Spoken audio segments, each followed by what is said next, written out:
بسم اللہ الرحمن الرحیم، اللہ کے نام سے جو رحمان اور رحیم ہے۔ وَلَقَدْ يَسَّرْنَا الْقُرْآنَ لِلذِّكْرِ فَهَلْ مِن مُّدَّكِرٍ۔ ہم نے اس قرآن کو نصیحت کے لیے آسان ذریعہ بنا دیا ہے، پھر کیا ہے کوئی نصیحت قبول کرنے والا؟ اعوذ باللہ من الشیطان الرجیم، بسم اللہ الرحمن الرحیم۔ شرع لکم من الدین ما وصى به نوحا والذی اوحینا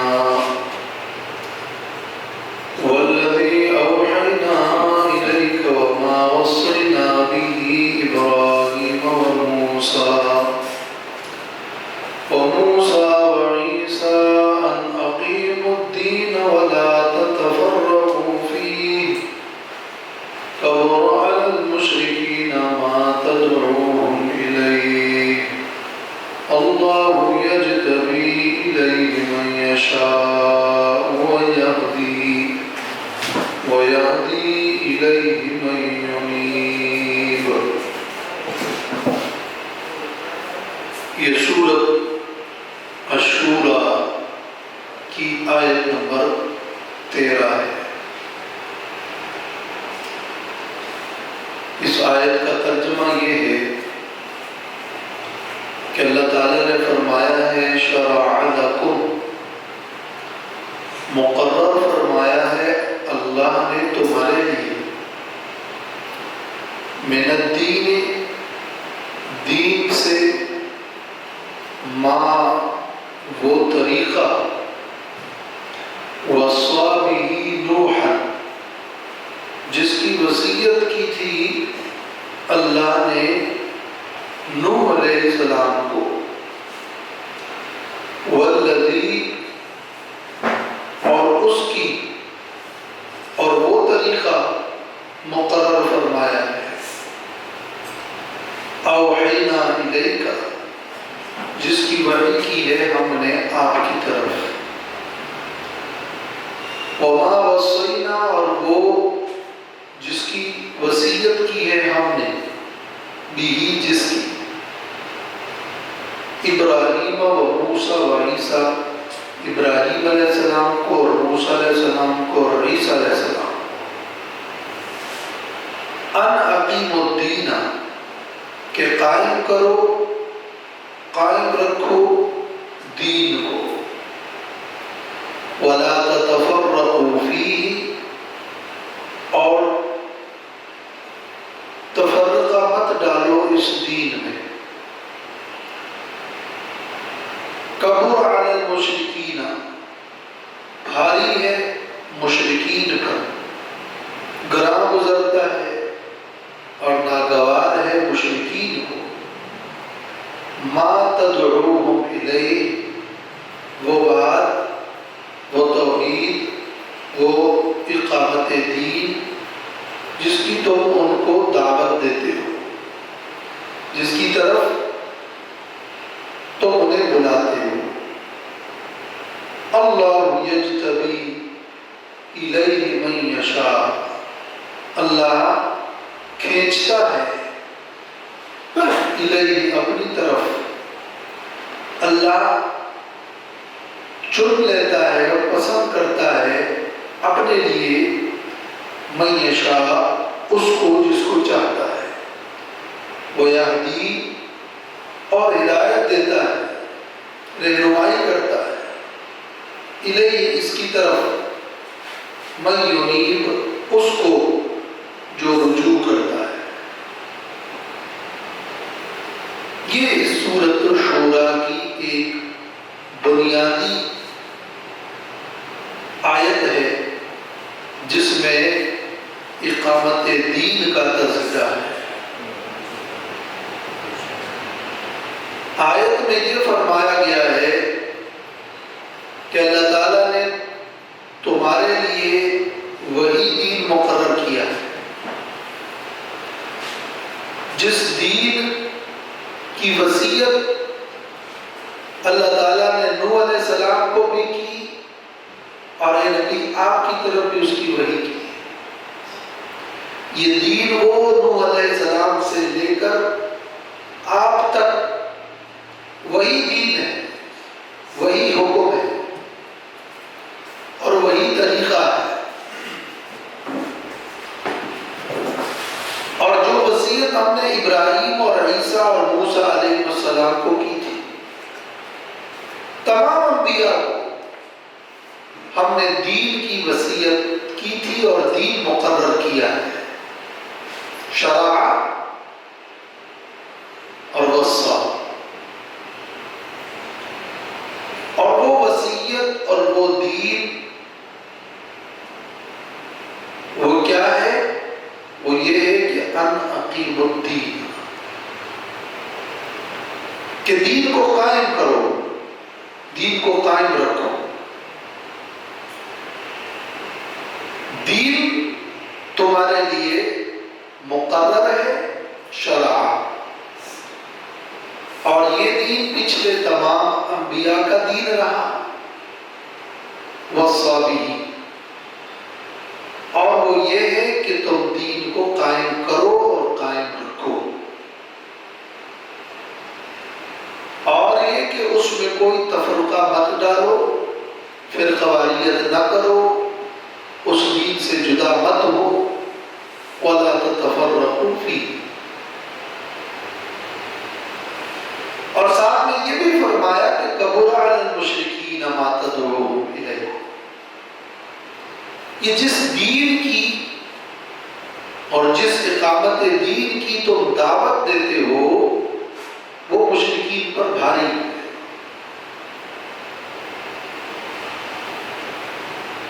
اللہ تعالیٰ نے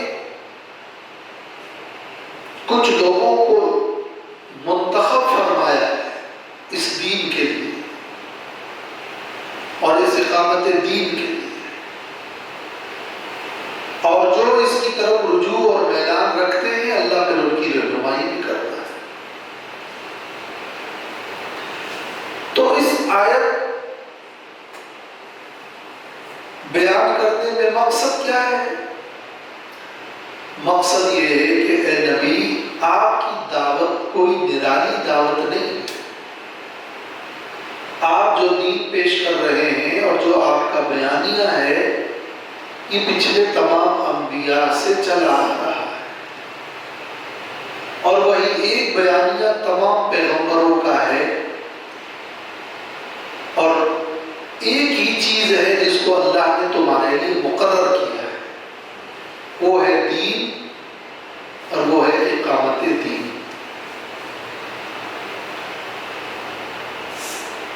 اب یہ جو بات اور یہ جو مضمون ہے دین اور اقامت دین، جو کہ تمام انبیاء کا متفقہ ہے، جو مشروع ہے، لفظ شرع اہم ہے، یہ مشروع ہے. شریعت اصل میں راستے کو کہتے ہیں. یہ ایک بڑا راستہ ہے جس پر تمام انبیاء چلے اور جس کو اللہ نے مقرر فرمایا ہے اسی پر چلیں گے. تو یہ جنت کا راستہ ہے، یہی طریقہ ہے، یہی شریعت ہے. اور اللہ تعالیٰ نے اس شریعت پر چلنے کی اور اس دین کی اور اقامت دین کی وصیت کی ہے. وصیت کا مطلب کیا ہوتا ہے؟ وصیت کا مفہوم ہے پختہ حکم.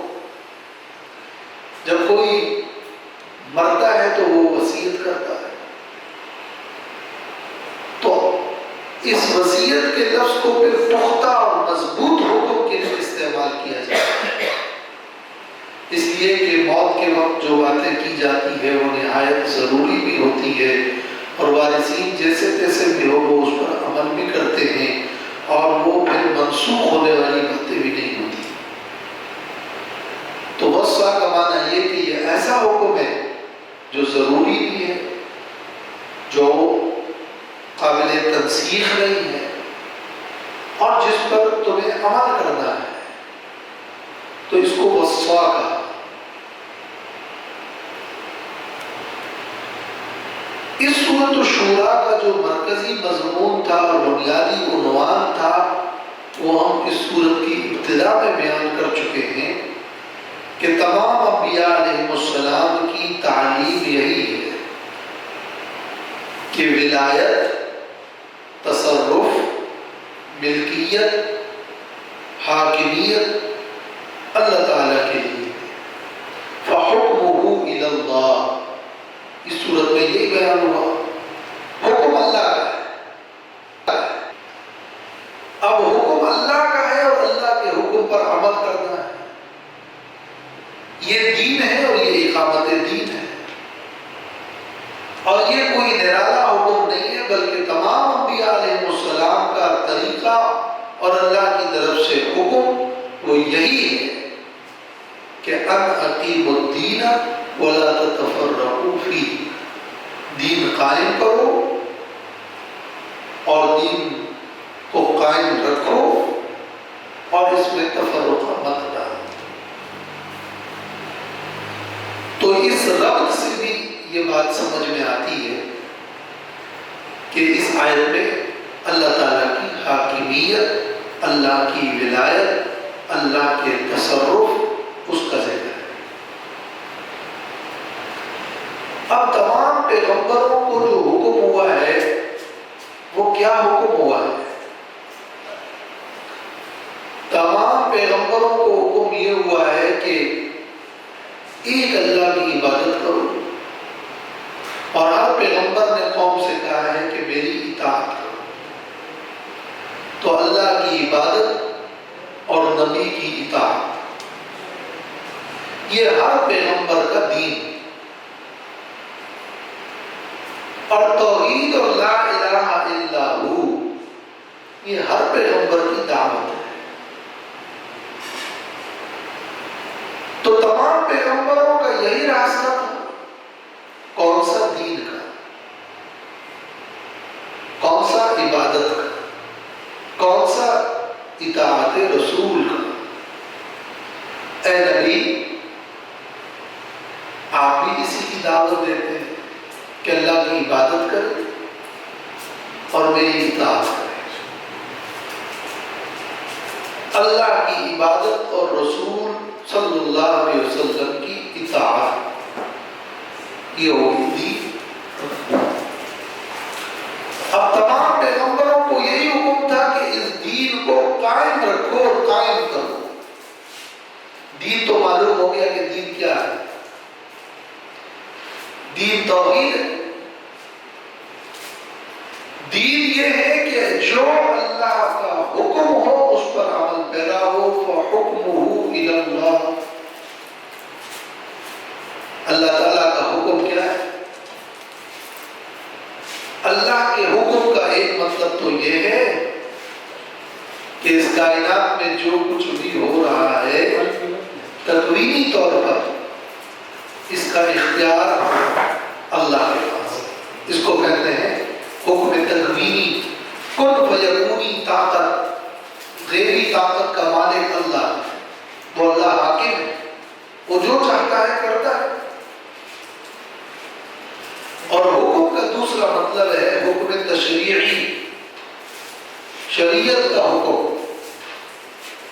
شریعت کا حکم کا مطلب یہ کہ اللہ تعالیٰ نے جو بھی احکام نازل فرمائے ان احکام کے مطابق تم زندگی گزارو۔ تو ہر پیغمبر کے دور میں اللہ تعالیٰ کے احکام آئے، ان احکام پر عمل کرنے کا حکم ہے، وہ اقامت دین ہے۔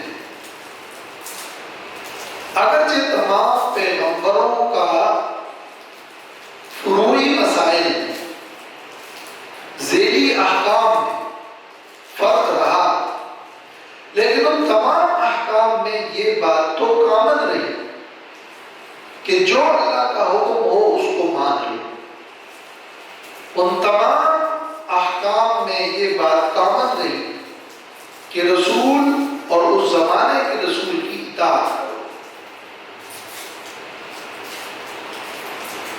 چنانچہ اقامت دین اور دین کا مطلب کیا ہوا؟ نبی کریم صلی اللہ علیہ وسلم کی دعوت کا حاصل کیا ہوا کہ اللہ کی توحید کا عقیدہ رکھو، اللہ کی ہی عبادت کرو اور رسول اللہ صلی اللہ علیہ وسلم کی اطاعت کرو۔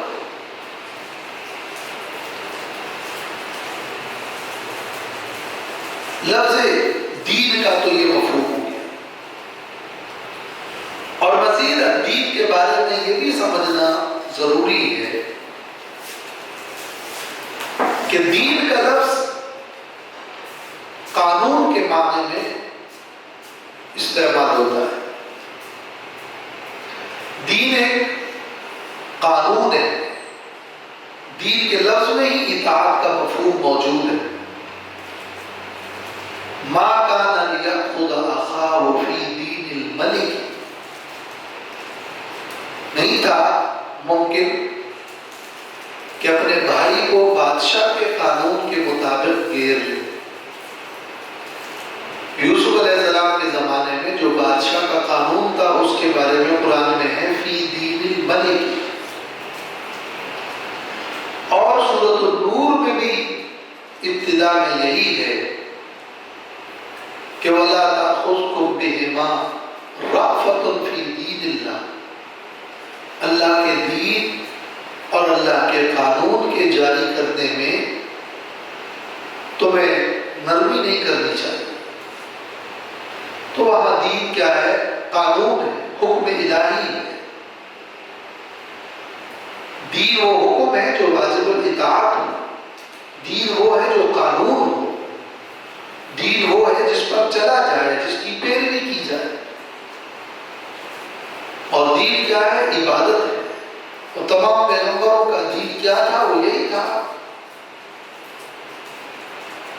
کہ اللہ کی عبادت کرو اور میری اطاعت کرو، اللہ کی عبادت کرو میری اطاعت کرو، یہ دین تھا۔ اقیمو کا لفظ جو اقامت سے ہے، اقامت کا مطلب کیا ہے؟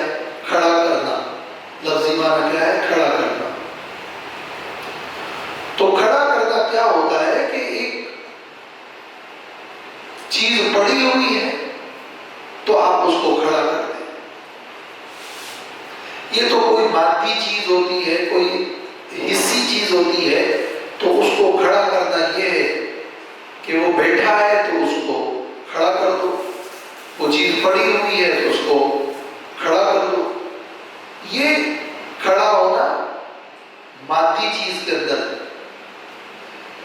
ایک معنوی چیز جس کی کوئی شکل، کوئی صورت، کوئی مادہ نہیں، اس کے بارے میں جب یہ کہا جائے کہ اس کو کھڑا کر دو، اس کو قائم کر دو، تو قائم کرو اور کھڑا کرو کا اس کا مطلب یہ تو نہیں ہوتا کہ اس چیز کو اٹھا کر اس کو کھڑا کیا جائے۔ ظاہر ہے کہ اسی صورت تو نہیں ہے۔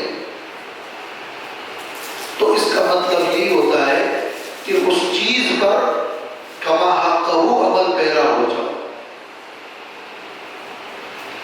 اور جیسے جیسے اس کے حقوق ہے وہ حقوق ادا کرو۔ تو اقیم الدین، دین کو قائم کرو۔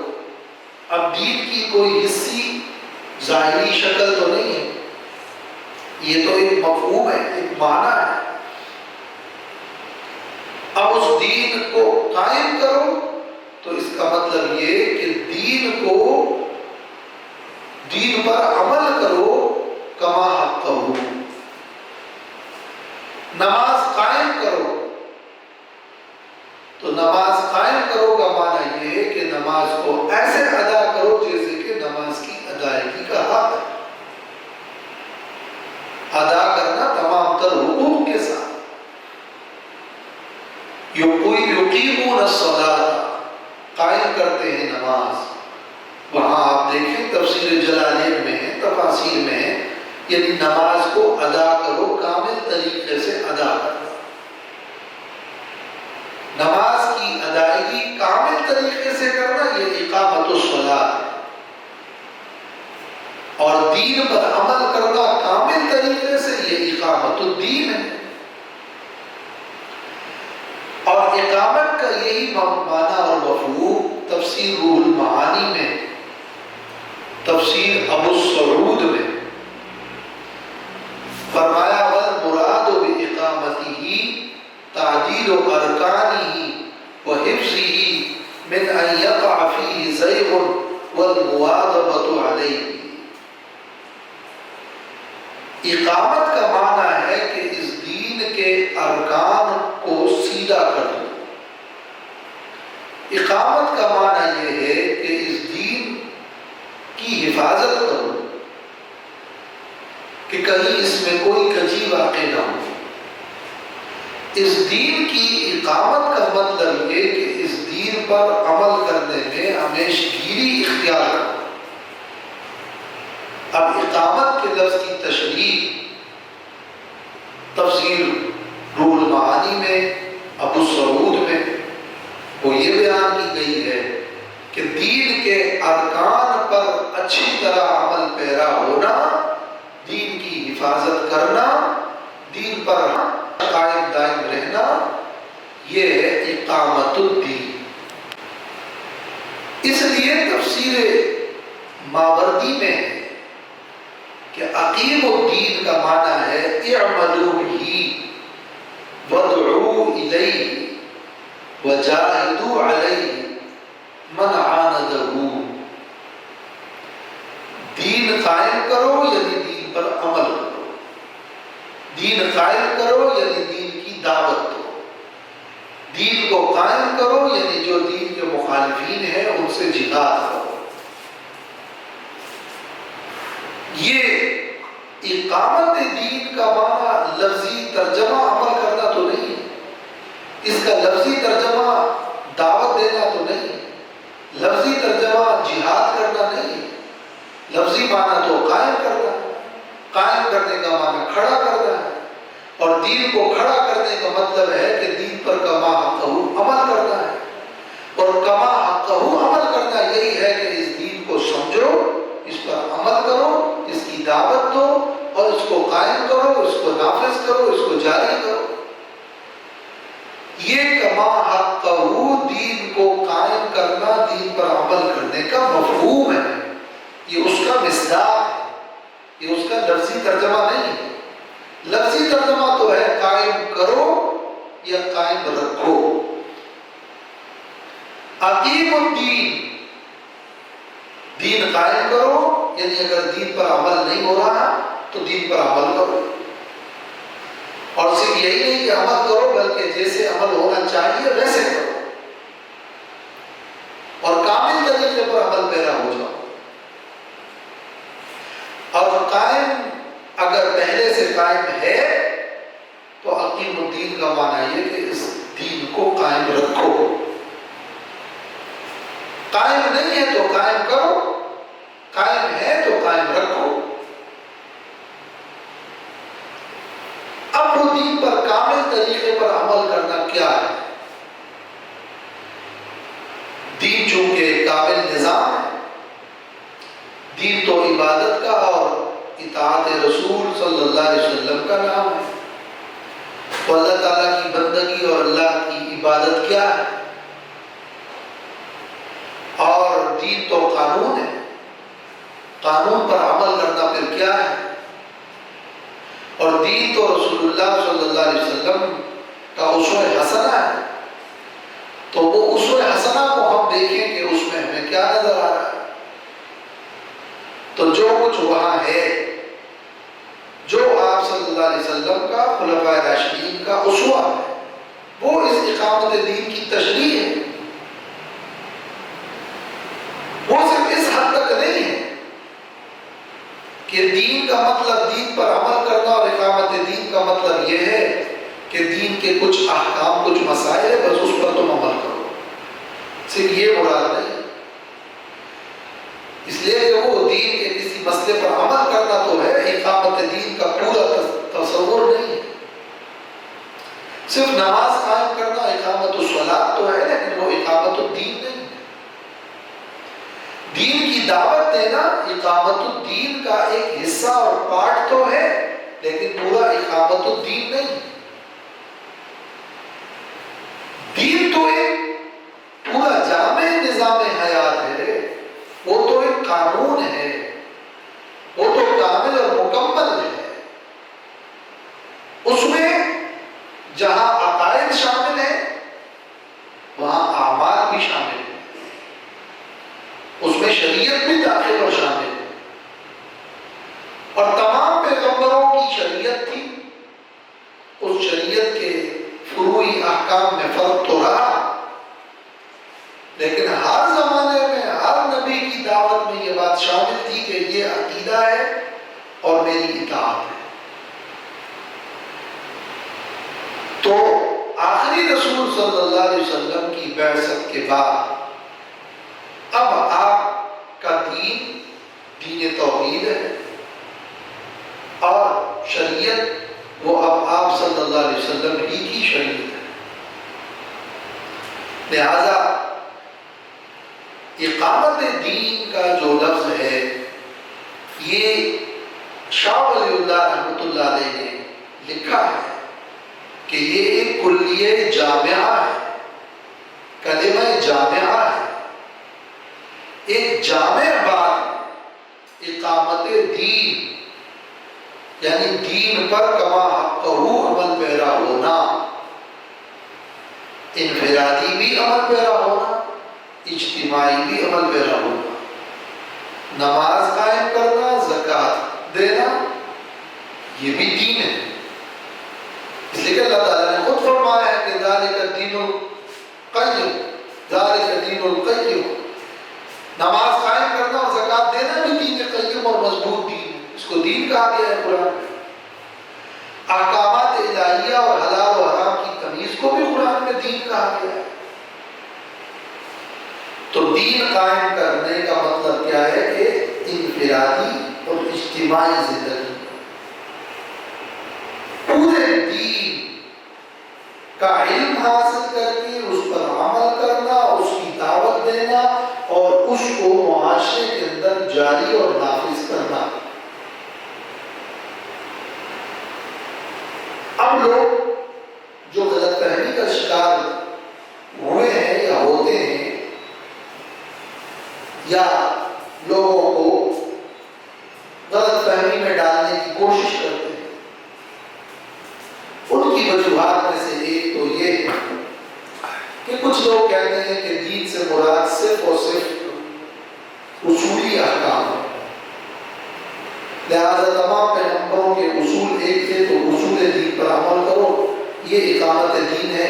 شرعی احکام اور شریعت کے نفاذ کا تو حکیم الدین سے کوئی تعلق ہی نہیں، لہذا یہ اقامت دین نہیں، یہ ایک غلط فہمی ہے۔ اور یہ غلط فہمی اس لیے ہے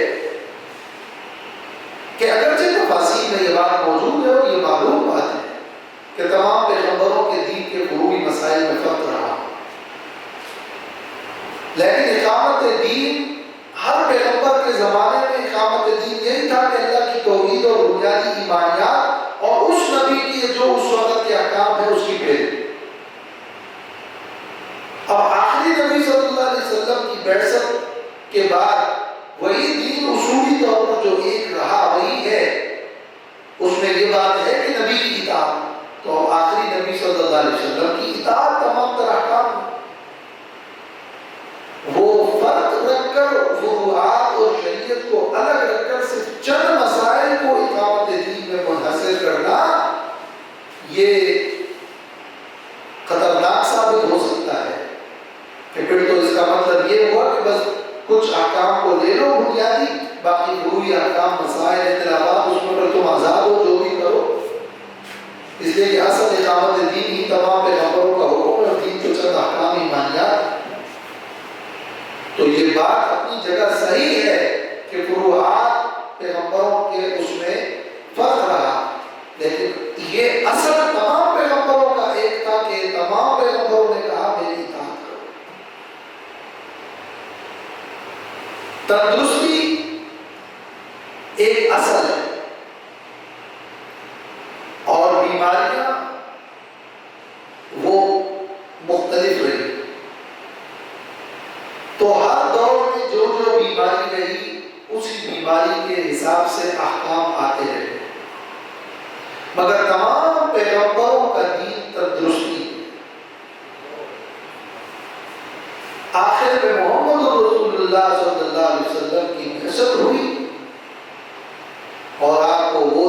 دیا گیا، وہ احکامات دیے گئے، وہ قرآن دیا گیا، وہ اسلام دیا گیا، جن میں تمام بیماریوں کے لیے دوا ہے، جو ایک جامع دوا ہے کہ جو ہر طرح کفایت کرتا ہے۔ حضرت شیخ الہند رحمۃ اللہ علیہ کا یہ فہم اس آیت کے ذیل میں تفسیر معارف القرآن مولانا ادریس کاندلوی کی جو تفسیر ہے معارف القرآن اس میں نقل ہے۔ یہ مفہوم جو ہم نے بیان کیا اپنی طرف سے نہیں کیا، تفسیر معارف القرآن مولانا ادریس کاندلوی۔ تو غلط فہمی یہ ہوئی ہے کہ چونکہ دین تمام پیغمبروں کا اس آیت میں ذکر ہے اقامت دین، اور تمام پیغمبروں کا دین تو چونکہ فروعی مسائل میں الگ الگ تھا، لہذا دین کی اقامت سے مراد سے بنیادی احکام و عقائد اور توحید ہے اور بس، تو اقامت دین شریعت کے نفاذ کو شامل ہی نہیں ہے۔ یہ غلط فہمی کچھ اہل علم کو بھی پیدا ہوئی، اور کچھ لوگوں کو اس غلط فہمی کی وجہ سے اقامت دین کا جو مفہوم ہے اس میں بگاڑ پیدا ہو گیا۔ اسی طرح کچھ لوگوں کو یہ غلطی ہوئی جو بیان کرنے میں غلطی ہوئی، اگرچہ اگر واضح کیا جائے تو وہ غلطی نہیں کہ اقامت دین کا مطلب ہے کہ صرف سیاست کرنا اور حکومت قائم کرنا، بس حکومت اقامت دین، تو یہ اقامت دین نہیں ہے۔ صرف اقامت دین تو ایک پورا جامع کلیہ ہے، جس کا مطلب ہے اس دین کو سیکھنا بھی، اس پر عمل کرنا بھی، اس کی دعوت دینا بھی، اور جہاد کرنا بھی، اور اس دین کو قائم اور جاری اور نافذ کرنا بھی۔ تو اقامت دین کے لفظ کا مطلب صرف دین قائم کرو یعنی دین حکومت نافذ کرو بس، اس کے ساتھ اس اقامت دین کے لفظ کو خاص کرنا بھی ایک غلط فہمی ہے جو بعض اوقات زبردستی پیدا کرنے کی کوشش بھی کی گئی ہے، ورنہ اقامت دین ایک کلیہ جامعہ ہے۔ تو یہ صرف حکومت کی بات نہیں ہے کہ حکومت قائم کرو، لیکن یہ بات بھی طے شدہ ہے کہ پوری طرح دین پر عمل کرنا یہ اقامت دین ہے، اور پوری طرح عمل کرنا یہ تب ممکن ہے جب دین اسلام پر عمل کرنا اس کے حدود بھی قائم ہو، قضاء کا نظام بھی قائم ہو، امر بالمعروف اور نہی عن المنکر کا نظام بھی قائم ہو، اسلامی معاشرت قائم ہو، اور یہ دین کے بہت سارے احکام اس وقت تک قائم ہی نہیں ہو سکتے جب تک کہ اسلامی حکومت ہو۔ تو اقامت دین کا کامل تصور بغیر اسلامی حکومت کے ممکن نہیں ہے۔ آپ یہ نہیں کہہ سکتے کہ اگر حکومت اسلامی نہ ہو تو بھی اقامت دین ہو سکتا ہے، یہ آپ نہیں کہہ سکتے، یہ دونوں ایک دوسرے سے آپ جدا نہیں کر سکتے کہ بھئی ایک شخص ہے وہ نماز پڑھ رہا ہے، زکات دے رہا ہے، اپنی حج کر رہا ہے، عبادت کر رہا ہے، اقامت دین ہو گیا، ہم اقامت دین پر عمل کرنے والے ہیں۔ اقامت دین کا معنی تو ہے انفرادی اور اجتماعی زندگی میں کامل طریقے پر دین پر عمل کرنا، یہ اس وقت تک ممکن نہیں ہے جب تک کہ اسلامی حکومت نہ ہو۔ اس لیے اقامت دین کا لفظ آنے پر اسلامی حکومت کا تصور بھی ذہن میں آتا ہے، اگرچہ اسلامی حکومت کے ساتھ یہ لفظ اقامت خاص نہیں۔ چنانچہ امام ابن تیمیہ رحمۃ اللہ علیہ نے السیاست الشرعیہ میں فرمایا ہے کہ ان ولایت امر الناس اعظم واجبات الدین بل لا قیام للدین الا بها، لوگوں کی ولایت اور حکومت کرنا یہ بھی دین کے واجبات میں سے ایک ضروری واجب ہے، بلکہ دین قائم ہی نہیں ہو سکتا مگر اسی کے ذریعے۔ دین کا قیام اور اقامت دین ولایت اور حکومت سے ہی ممکن ہے۔ امام ابن تیمیہ نے السیاست الشرعیہ میں فرمایا ہے۔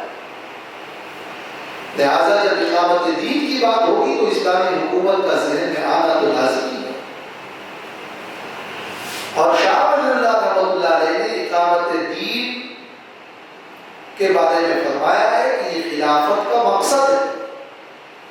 اس کو کلمہ جامعہ اور کلمہ کلیہ جامعہ کہا ہے، اور فرمایا ہے حجت اللہ البالغہ کہ تربیت افواج، نظام قضاء، امر بالمعروف نہی عن المنکر، حدود کا نفاذ، مظالم کا خاتمہ، تعلیم و تذکیر، قیام عدل، سب اقامت دین میں داخل اور شامل ہے۔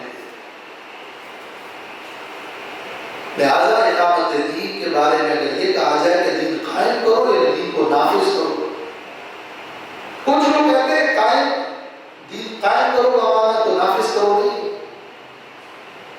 قائم کرو کا معنی تو نافذ کرنا نہیں۔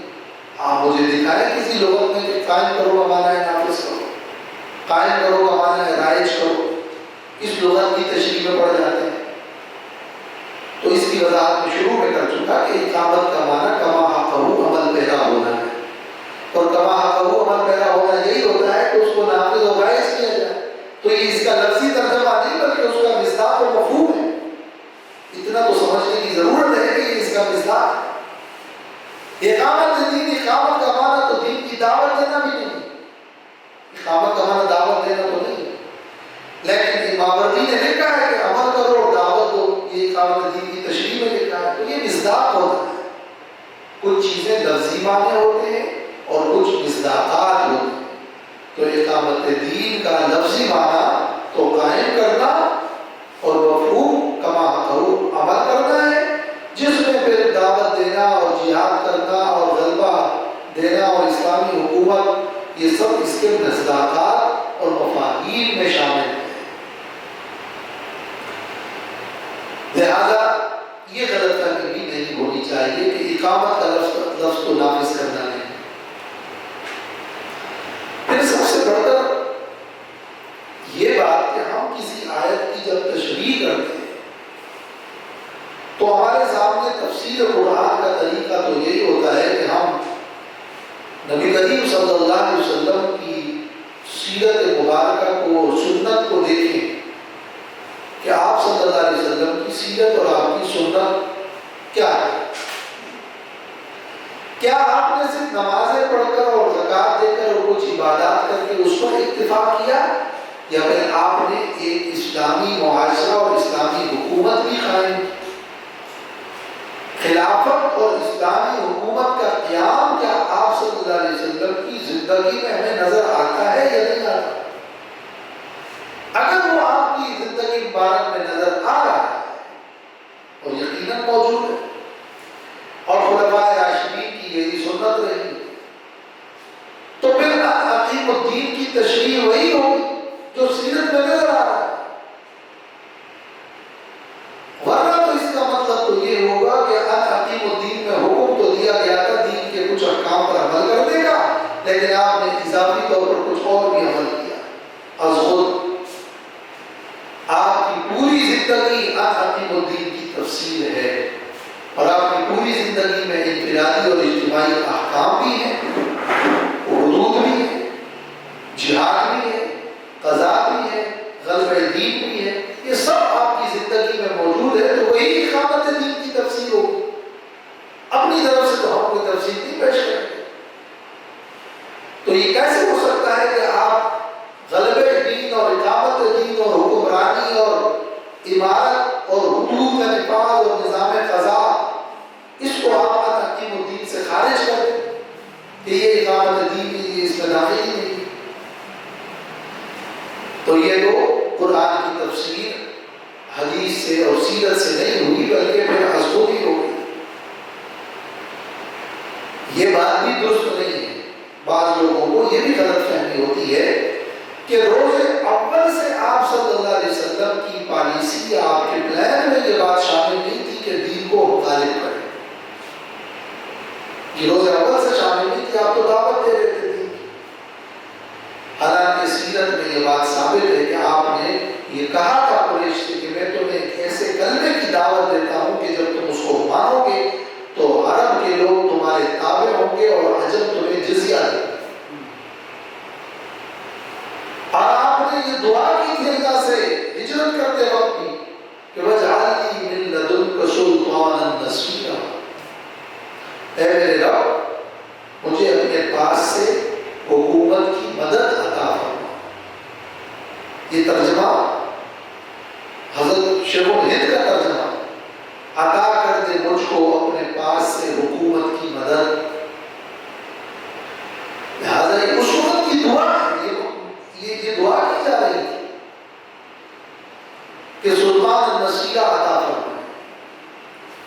لہذا اقامت دین، اس میں دین کو قائم کرنا، نافذ کرنا، جاری کرنا یہ بالکل شامل ہے۔ بعض حضرات یہ سوال بھی کرتے ہیں اور یہ غلط فہمی دینے کی کوشش کرتے ہیں، کہتے ہیں یہ فریضہ اقامت دین جو تم کہتے ہو، یہ اقامت دین کوئی فریضہ نہیں۔ اسلام کی بنیاد تو 5 ارکان پہ ہے، 5 فرائض ہے، نماز ہے، روزہ ہے، زکوٰۃ ہے، اس میں اقامت دین کہاں سے آ گیا؟ یہ اگر ان سے یہ کہا جائے کہ اللہ تعالیٰ نے فرمایا ہے کہ یا ایھا الذین آمنوا ادخلوا فی السلم کافہ، اے ایمان والو اسلام میں پورے کے پورے داخل ہو جاؤ، تو اسلام میں داخل ہو جانا کیا فریضہ ہے یا نہیں؟ واعتصموا بحبل اللہ جمیعا ولا تفرقوا، اللہ کی رسی کو مضبوطی سے تھام لو، کیا یہ فریضہ ہے یا نہیں، یا یہ کوئی مستحب کام ہے؟ اسلام میں داخل ہونا تو فریضہ ہے۔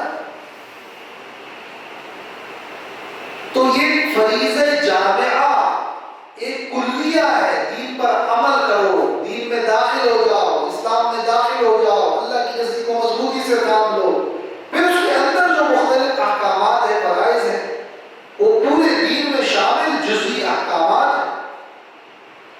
ان جزئی احکامات میں احکامات دخول اسلام، اس کا ایک فریضہ لفظ چاہتے ہیں، تو یہ آپ کا مطالبہ ہے غلط فہمی پر مبنی۔ دین قائم کرو ایک فریضہ ہے، اسلام میں داخل ہو جاؤ ایک فریضہ ہے، اللہ کی رسی کو مضبوطی سے تھام لو ایک فریضہ ہے۔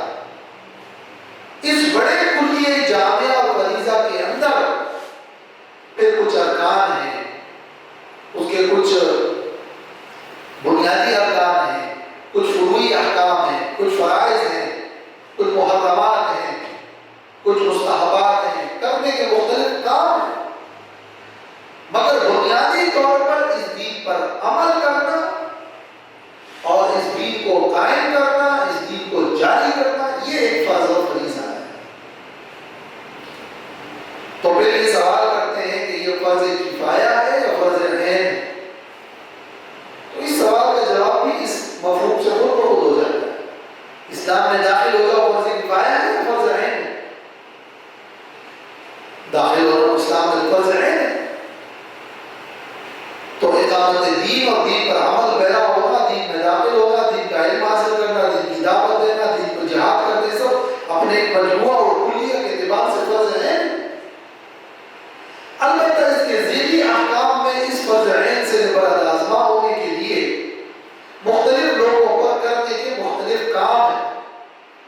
اس میں پھر آپ سوال کر سکتے ہیں کہ اسی اسلام میں داخل ہونے کے بعد 5 وقت کا نماز فرض عین ہے اور جنازہ فرض کفایہ ہے اور جہاد کے مختلف مواقع میں مختلف احکام ہیں، تو دین کو غالب کرنا اور غالب کرنے کا نظریہ رکھنا اور دین پر عمل پیرا ہونا اور اسلام میں داخل ہونا اور اقامت دین یہ فرض اور فریضہ ہے۔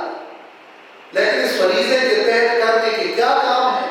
مختلف لوگ اپنے اپنے شعبوں میں، مختلف اوقات میں، مختلف مواقع میں مختلف اعمال بجا لا رہے ہیں۔ ان میں سے کچھ فرض عین ہیں، ان میں سے کچھ فرض کفایہ ہے، کچھ مواقع پر فرض عین ہے، کچھ مواقع پر فرض کفایہ ہے۔ وہ آپ ذیلی احکامات کے بارے میں پھر سوال کر سکتے ہیں۔ ایک کلیہ جامعہ کے بارے میں یہ سوال کرنا اصلا غلط ہے۔ وہ تو ٹھیک فرمان اللہ کی رسی کو مضبوطی سے تھام لو، ایک فریضہ ہے۔ تو یہ کنفیوز کرنے کی کوشش کی جا رہی ہے کہ یہ کوئی اضافی فریضہ نہیں ہے، ایسا نہیں ہے، بلکہ ایک کلیہ جامعہ ہے۔ شاہ ولی اللہ نے فرمایا. میں ہر اپنے اس بنیادی نقطے کے ساتھ ایک حوالہ ساتھ میں دے رہا ہوں تاکہ یہ نہ تصور جائے کہ یہ صرف اپنی طرف سے بات ہے. آپ رسول اللہ صلی اللہ علیہ وسلم کی سیرت مبارکہ کو دیکھیں گے، اسلام کا پورا ایک جامع نظام حیات دیکھیں. ایک تو وہ لوگ ہیں جو اسلام کو صرف عبادات میں منحصر کرتے ہیں، وہ تو لبرل ٹائپ کے لوگ ہیں، وہ تو اقامت دین کا یہ مفہوم کسی صورت بھی نہیں مانیں گے. وہ تو کہتے ہیں یہ دین قائم کرو، ہمارا یہ کچھ احکام بجا لو. لیکن گلہ تو ان لوگوں سے ہیں جو کہ دین کو ایک بحیثیت مجموعی نظام حیات کے تسلیم کرتے ہوئے بھی اقامت دین میں سے اسلامی نظام حکومت اور نظام قضاء اور شریعت کا نفاذ اس سب کو خارج کرتے ہیں. تو یہ اصل میں غلط فہمیوں کی وجہ سے خارج کرنے کی کوشش کرتے ہیں. کیا صرف انفرادی طور پر عمل پیرا ہونا دین پر یہ اقامت دین اور اجتماعی طور پر اسلام کا کوئی حکم نہیں؟ کیا وہ اقامت دین سے خارج ہے؟ یہ کیسے ہو سکتا ہے؟ جہاد ایک حکم الہی ہے. ہاں یہ پھر اگلا سوال ہے کہ یہ دین کا فرما قوت بنے، دین جاری اور ساری ہو، دین نافذ ہو جائے، اس کا طریقہ کار کیا ہوگا؟ اس میں وہ کام نہیں کرنے چاہیے جو خلاف شریعت ہے، وہ کام نہیں کرنے چاہیے جو شریعت ہے. شریعت میں دین قائم کرنے کا طریقہ یہی ہے کہ ذہن سازی کرو، علم پھیلاؤ، دین پر عمل کرو، عمل کرواؤ، دین کی دعوت دو، انفرادی دو، ایک نظم و ضبط کے ساتھ دعوت دو، جہاد کرو، جہاد کے جو احکام شریعہ ہے اس کے مطابق جہاد کرو، جہاں جو موقع دین کا حکم متوجہ ہوتا ہے اس پر عمل پیدا ہو، اور ایک منظم کوشش ایسی ہونی چاہیے تاکہ یہ دین معاشرے کے اندر کار فرما قوت بنے. پھر وہ کتنی بنتی ہے اور کتنی کار فرما قوت نہیں بنتی، نتیجہ اللہ کے ہاتھ میں. لیکن آپ اس دین کو قائم کریں اور نافذ کریں، یہ اس اقامت دین کے مفہوم میں داخل و شامل ہے. تو جو غلط فہمیاں دینے کی کوشش کی جاتی ہے، ہم نے اپنی اس تقریر میں ان میں سے بعض غلط فہمیوں کو دور کرنے کی کوشش کی ہے. اللہ تبارک و تعالیٰ سمجھنے اور عمل کی توفیق عطا فرمائے.